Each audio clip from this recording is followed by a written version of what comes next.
Hello, my fellow human beings. You are watching Conspiracy Sense.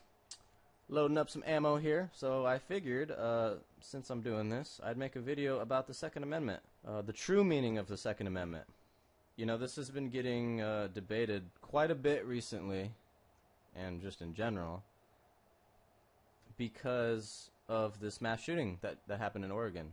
First of all, my condolences go to anyone who knew any of the people who have died in any mass shooting. Any human being that was wrongfully killed ever, under any circumstances, my condolences go to your family, your loved ones. Because all murder is wrong.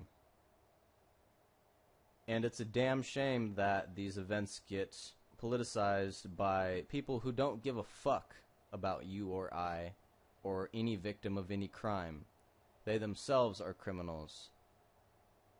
And that's why they are in the upper echelons of the government and corporations and think tanks and things like that. And anyone who's watching this probably knows that. What I'm here to talk about today is the true purpose of the Second Amendment. The Bill of Rights was created in 1789, after the war had ended. So this idea of tyranny was very fresh in the Founding Fathers' minds and all of the Americans at that time. So it would make sense to them, seeing as though how they just went through a brutal war, that they would strongly consider drafting a document that recognizes the God-given, universe-given, consciousness-given, whatever the fuck you want to call it, right to bear arms. Here. Just so you guys don't think I'm just making shit up, I have here, dun, dun, dun, dun, right? Look at that. Wonderful.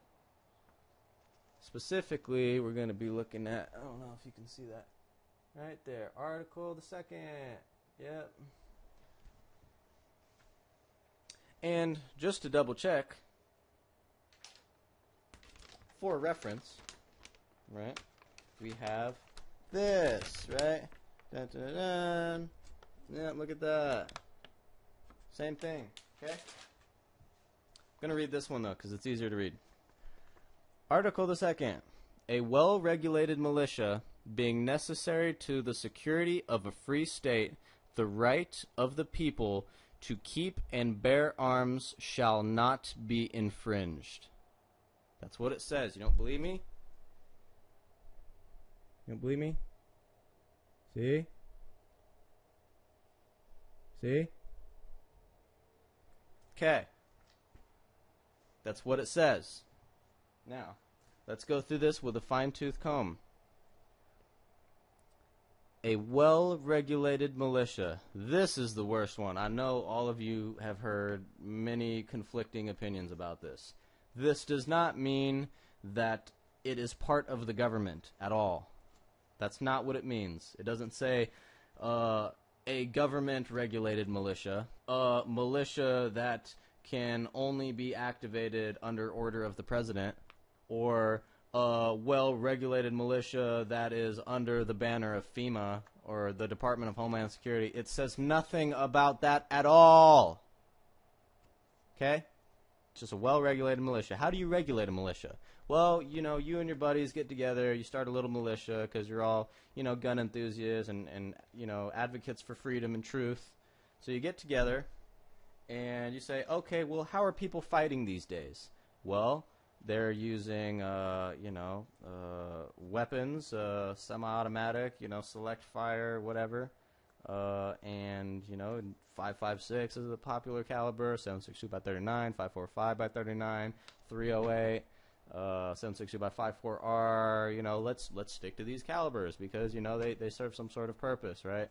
Tactics. Let's think about those as well. Okay, what kind of tactics are they using?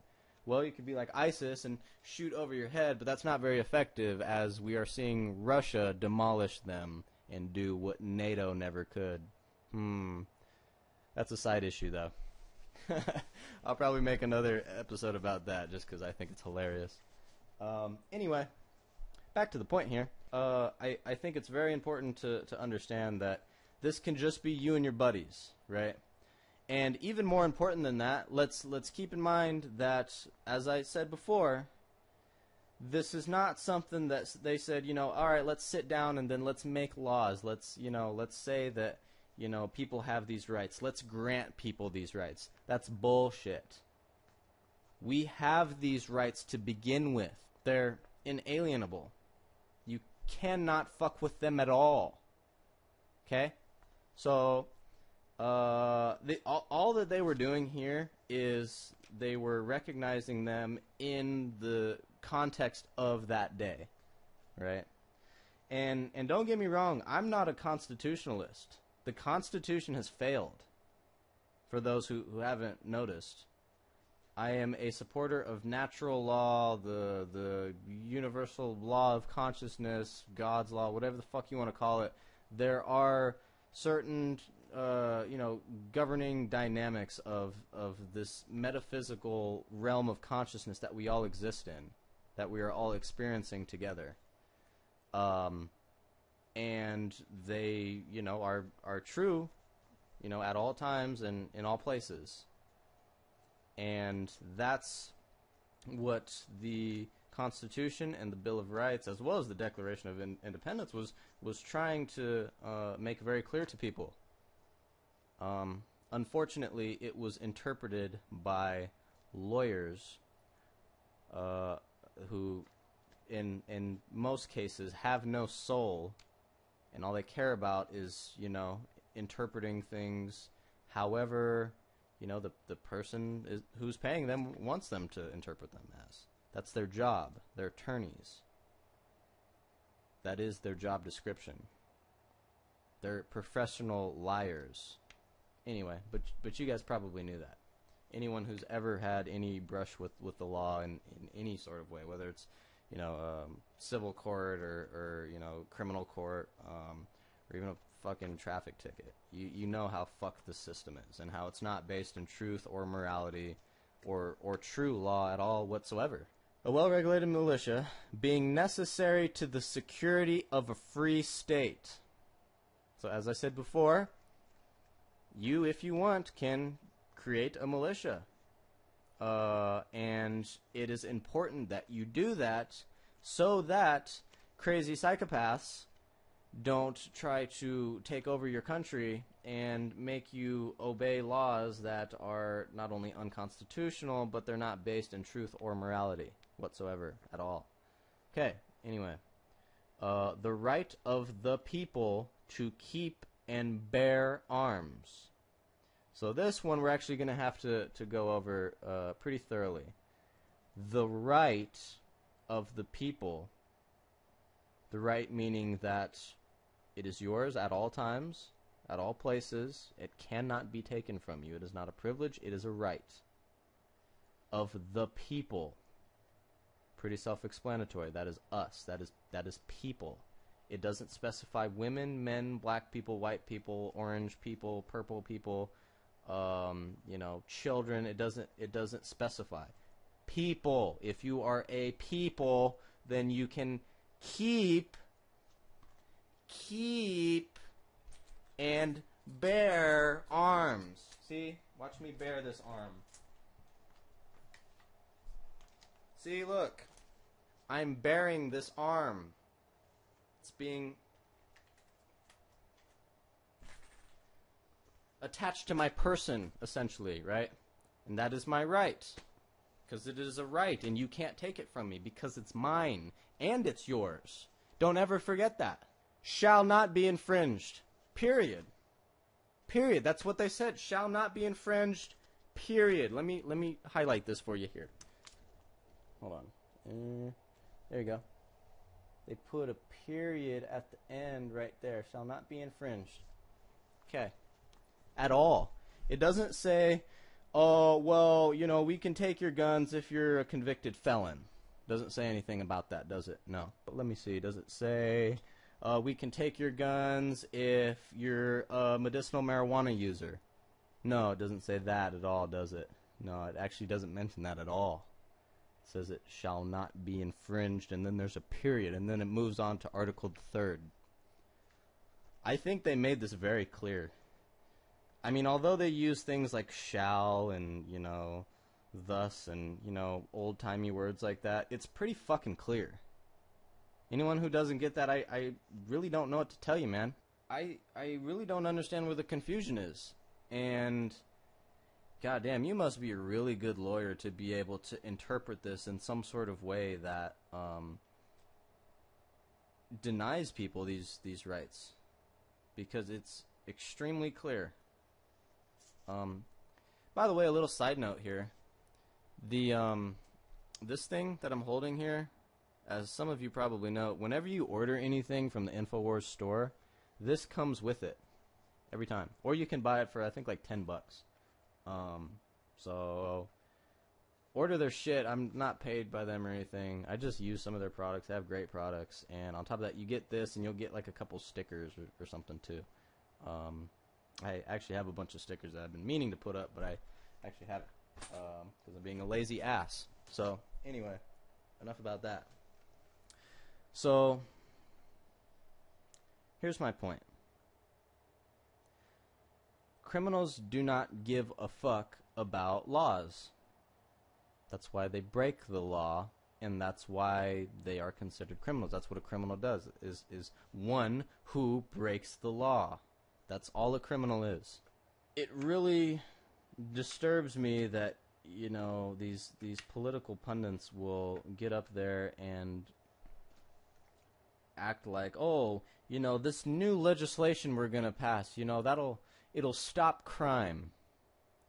Regardless, it doesn't even have to be related to you know, your right to bear arms. It could be about anything. It could be about, you know, a moving violation for when you're driving. Doesn't matter. Just by you saying that we're going to pass a law to stop crime, it's a complete oxymoron. Because whenever you pass a law, regardless of what it is, you are making sure that there is a 100% guarantee that someone will break that law at some point. Period. That's all there is to it. Because if you make a law saying you can't do this, right? Here's a law. Here's a great one for Eric Holder. This is something he would do. You know, a lot of people, you know, wear glasses that don't have UV protection. So if you wear these, you know, in order to, you know, prevent people from damaging their eyes, we're gonna make glasses like this illegal. Oh wait a minute, I just put these on, didn't I? Oh shit, I just broke the law. Oh no. Oh no. That was so immoral of me to put those glasses on. Wasn't it? That was really immoral. Darn. I'm sure a bad person now, huh? I'm a really bad man, aren't I? Because I disobeyed a law. A law that was not based in truth or reality. So yeah, I guess I'm a bad man. Yeah, just lock me in fucking prison. Throw my life away. So I can never aspire to be, you know, a productive, you know, contributive member of society and an overall moral being. Yeah, throw me in fucking prison, where I'll be around a bunch of gang members and have to either join a gang or, you know, fight for my first 3, 4, 5 years of prison just so that no one fucks with me and so I can gain a reputation so that I can stand on my own and do my own time. And then by the time I get out, I'm a felon, right? And I can't get a job, right? And because I can't get a good job, you know, let's say I do some construction work for, you know, $13, $14 an hour, right? And because of that, you know, I'm not making a whole lot of money. I have a you know, family to support. Let's say I have a wife and a baby that was just born, right? So I'm a felon. Let's say I'm an aggravated felon, right? And I have lost my right to own one of these. Here I am, you know, I'm at work one day, And an officer, he comes to my house and he confiscates my firearms. Right? He says, "You're a felon. You're lucky I don't call your parole officer." Right? So I'm just going to take your guns and deny you your natural right to defend yourself with whatever use of force is applicable to whatever threat you are faced with. So I come back home and I'm like, well, shit, you took my damn guns. So I go to work the next day, right? And of course, since I don't make a lot of money, I live in a bad neighborhood, let's say. And while I'm at work one day, a crazy, tweaked out meth head comes in my house and rapes my wife and kidnaps my child. I was deprived of my right to defend myself and my obligation to defend those who cannot defend themselves. That's an obligation that we all have if we are able-bodied and are trained in the use of firearms or any weapon for that matter. If we see someone being harmed who does not have the ability to defend themselves or is not defending themselves, it is our obligation to defend them. Just in case you didn't know. So I was deprived of that by an officer of the law. Because of a law that was put into effect saying, oh, well, if you're an aggravated felon, you go to prison, and it varies in different states. Sometimes there's like a 3 strikes law for it, and other times it's, first time you get a misdemeanor, you're denied your right to bear arms. So, let's say that, he took that from me. So, because of that immoral action that officer took, my hypothetical wife was raped and my hypothetical child was kidnapped. In addition to that, anyone who has been on probation or has known someone on probation or parole knows that if you are on probation, you cannot be in a house with weapons at all, or parole at all. You can't have any weapons in your house. Certainly not any firearms. If you do, then you get revoked and you go to jail, and the whole cycle repeats. So that's what's kind of ridiculous about this. And here I was, hypothetically, some reformed criminal who's trying to do what's right, trying to obey the law, right? Because that's the right thing to do, because our laws are based in truth and morality, right? Makes a lot of sense, right? And so here comes this, drugged out, junkie, clucked out of his fucking mind, who doesn't care about the law because he's not a reformed criminal. He's just a criminal. And he doesn't give a damn. So he comes in with his firearm, some little dirty Harry or whatever, that he bought illegally, with drug money. All illegal things, right? He was still able to purchase that firearm, and he comes in and he rapes my hypothetical wife at gunpoint and steals my baby. What he was going to do with the baby, I don't know. But that's the whole point, is, crazy, drugged out criminals, they don't know what the fuck they're doing. And so, therefore, we need to defend ourselves against people like that. Not just criminals either. I'm talking about just regular old people. People are crazy, man. So, not only is the officer to blame, the criminal is obviously to blame, right?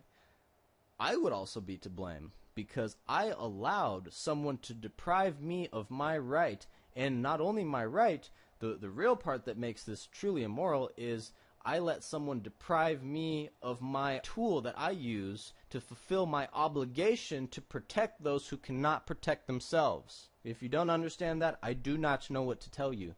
Who is the most wrong in this situation? Now, the conclusion that most of you might come to is, oh, well, the criminal. He was the bad one. He was the one who did all these deeds, right?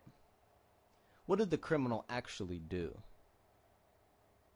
Well, the criminal trespassed on my property, depriving me and my family, my hypothetical family, of our right to have privacy and be secure in our belongings and our things.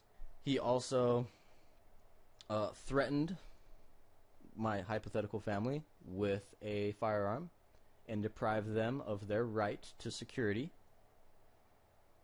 Right? We all have the right to feel secure. He also raped my hypothetical wife, depriving her of her right to choose who she wants to have sexual relations with, who she wants to be intimate with. That is her right. That is all of our right. And she also kidnapped my hypothetical baby. Okay? Depriving that baby of all kinds of shit. Okay? So let's just call that 4 major wrongs. Okay? What did the cop do? The cop deprived me of my right to defend myself, also deprived me of my tool I use in order to defend those who cannot defend themselves. That's 2 right there. He also followed orders without thinking for himself, hey, is this something I should be doing? This doesn't seem right to me. So he either did that and didn't think about it, or he thought about it, realized it was wrong, and did it anyway. I consider that 4, at least 4. Me, I let someone take that right away from me, and I did not fulfill my obligation to protect those who cannot protect themselves. So that's 2 wrongs that I committed, right there. People don't think about this. You need to be situationally aware and think about this in every single set of circumstances that you find yourself in. Think about this all the time, because it's super important, and it will really open your eyes to really how immoral our whole world has become, because no one even understands what morality is. Isn't that crazy? People don't even get it. And we all think, oh, well, I'm a good person. Right? They don't even know, they can't even define morality. And I think Mark Passio says it best. Morality is, right and wrong. Right is anything that does not cause harm to any sentient being, or deprive them of their natural rights. And wrong is the opposite of that. It is any behavior that causes harm to another sentient being or deprives them of their rights. That I can't put it any more simply than that, and I'm very thankful to Mark Passio's work. He's put together some excellent resources, and I suggest that everyone check that out. I'll put a link in the description below to his website. I want everyone out there who's a gun owner, and even those of you who are not gun owners to seriously consider what I've been laying out here today, because it's really, really important, especially these days, because the Second Amendment was meant to protect us from government tyranny, really. That's the primary purpose. You don't want to get run down by a bear. And if you want to, practice and, do some plinking on the range or whatever, you should be able to do that too. That kind of goes without saying. Because, for God's sakes, if you're gonna defend yourself with this weapon, you might as well practice with it, right? And if you need food, if you need clothing, then I think that you should hunt with it. Absolutely. And if you want to, you can hunt for fun, because that in a way is practicing for in case you have to defend yourself. It's also for defending yourself against criminals, but primarily especially in the modern context, its primary purpose is to defend yourself against tyranny, and also to fulfill your obligation to defend those who cannot defend themselves. I don't think I've ever heard anyone touch on that particular concept ever, and it is our obligation. It is also our obligation to teach this information to people who do not understand it. Be they fucktard liberals or, retarded, conservatives or, total pacifists or, whatever the fuck you are. This is important. Because it's our right. Another very interesting thing, if you don't believe me that it's about government tyranny, think about this. If you take nothing else away from this whole little spiel that I'm giving here, let it be this. In Carroll Quigley's book, Tragedy and Hope, for those of you who don't know, Carroll Quigley was the historian for the Council on Foreign Relations for over 20 years. And for over 20 years, he had access to their private libraries of books that the public will probably never see. Priceless works that tell the true history of the world. Plus, he had access to a bunch of other establishment documents and writings as well, because he was a member of the establishment. Now, in his book, Tragedy and Hope, it's a 1,300-some page book, but for those of you like me who are too lazy or too busy to read through the whole damn thing, you can go into the first chapter of the book. And he's talking about how in the Revolutionary War, it was relatively easy for the Americans to defeat the British because we had access to the same weapons that they did. In every town, there was a blacksmith and a gunsmith and a carpenter who could all put their fucking heads together and crank out some Brown Bess muskets. They knew how to make them.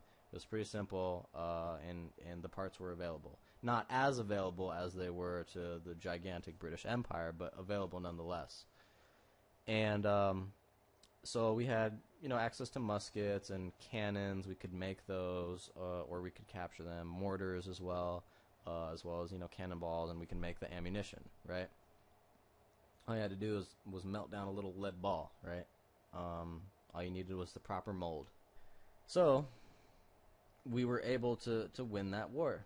What he was saying, though, was that because of the Industrial Revolution and the mass production of firearms, a great example is this one right here.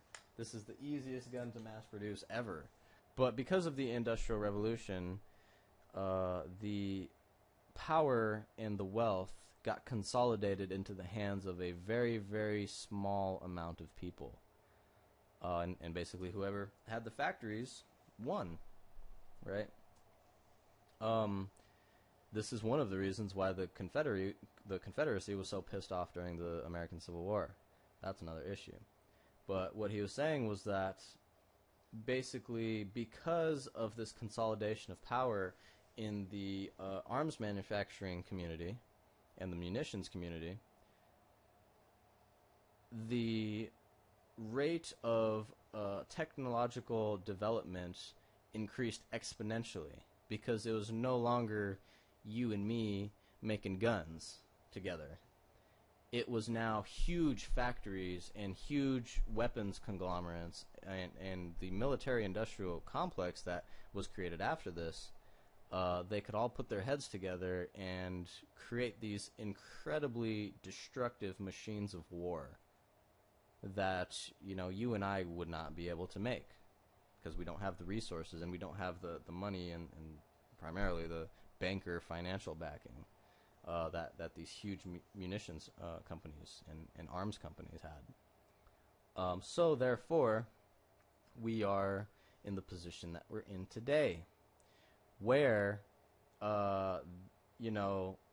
they have satellites that launch ICBMs with nuclear warheads with GPS that can track a target in real time in super high def, you know, communications hacking devices so that you know your enemy's movements wherever they are under any circumstances, communications jamming devices, drones. You don't even have to put troops on the ground anymore. You can fly a drone over and bomb the shit out of people. Tanks,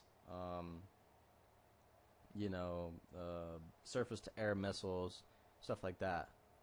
While we are over here clinging to these semi-automatic firearms. So we got this up against a fucking ICBM. And you got all these good old boys like, oh, god damn it, they're trying to take our fucking guns.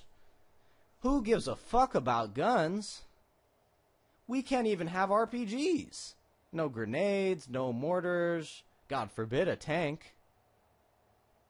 The closest thing to a tank we'll see is, you know, the little tanks that you see, you know, in a small town park. The old World War II tanks that have been completely deactivated. Right? And tanks are pretty much obsolete in the 21st century. They can get blown up like that by a fucking missile. They're almost an obsolete technology. The only thing that they're effective against is people like us who don't have RPGs and shit. That's why these MRAPs and all these armored vehicles and half-tracks and shit are a huge fucking problem. Right? Because our little fucking pea shooters aren't going to do a goddamn thing about them. Are they? I would say, and although this isn't mentioned in the Second Amendment, but I think it's kind of implied. Anyone who has common sense should be able to discern this pretty easily.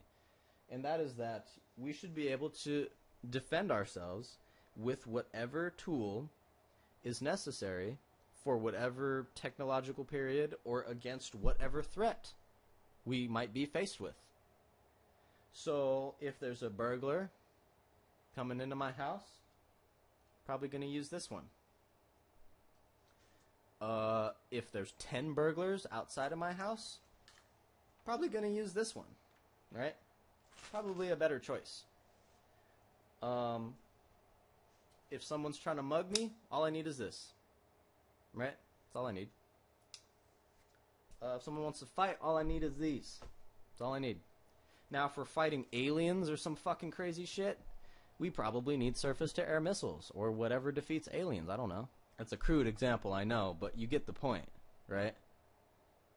If we're facing a tyrannical government who has drones and, you know, satellites in space, what kind of technology do you think we need?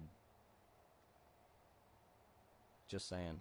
And don't get me wrong, I do not agree with Carroll Quigley at all. And here's why. Because there are a lot of good people, in the military especially. I'm no fan of cops. I don't care what anyone thinks of that. I don't like cops at all.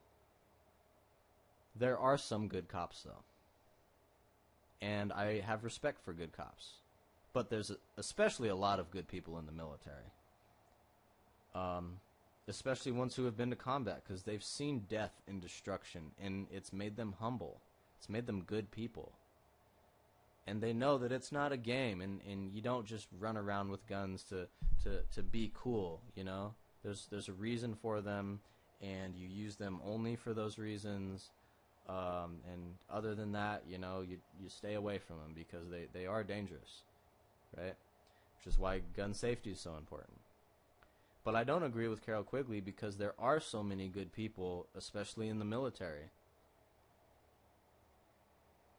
And unfortunately, because so few people understand what's going on, and because even less people are doing anything about it, we will probably come to the point where we actually have to use these guns in a defensive capacity, which is our right. And when that happens, there's going to be a civil war between the military and the police, and essentially a coup. And the orders are going to come down from up high, and they're going to say, you know, you need to confiscate these guns, you need to round up all these people, you know, yada yada, and it turns into 1984. I don't think that the majority of people in the military, specifically in the military, are going to go along with that. I think the majority of the police will do it. Whether they want to or not, I think people hate cops so much that they're going to kind of be forced to for their own protection, and that's a shame. But you know what, cops? You shouldn't have been enforcing laws that are unconstitutional, not based in morality, not based in truth. This whole time. And that's your job description. That is literally your job description. You are law enforcement. You are not officers of the peace. I'm sorry. That's the truth. And I don't care what you have to say about it. I don't care what anyone has to say about it. I know it's true. It doesn't matter what anyone else thinks. I know it's true. Okay? Plain and simple. End of conversation. Okay? The military, however, you know, they also do things that are immoral. But you know what? They overall are at least better people. I have only met one military person in my entire life who wasn't a halfway decent individual. Most military people are incredibly smart, incredibly hardworking, very disciplined, very honorable people. You know, they're not like most of these cops who are just fucking egomaniacs on a fucking power trip. You know, I truly have a lot of respect for people in the military. And you know what? To all those people out there in the military, it's a goddamn shame that, you know, you and your buddies are sent off to die for the bankers' wars, and for the military-industrial complexes' wars, and for the oil, you know, cartels' wars, and for all these international businessmen's and think tanks' wars. And half the time, you guys don't even know what the hell you're fighting. And certainly not what you're fighting for. I mean, when you signed up, did you really think that you guys would be fighting to take other people's resources? To ship heroin in? So that we could lock people up for it here? You know? To destabilize the Middle East and to, you know, destroy all of Russia's partner states so that we could isolate Russia, so that we could destroy Russia, so that when World War III happens, it would be a more level playing field against the U.S. and China.